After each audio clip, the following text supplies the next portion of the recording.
আসসালামু আলাইকুম। এটা হচ্ছে দেখি আমাদের জুমার মসজিদ।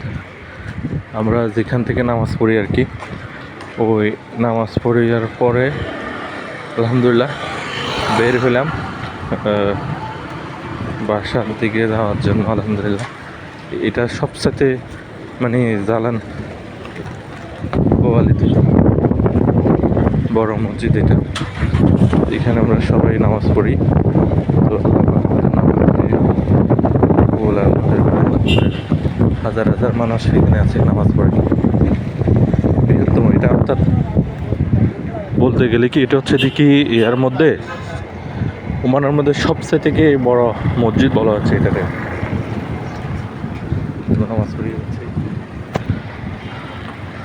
আল্লাহ পাক আমাদের নামাজকে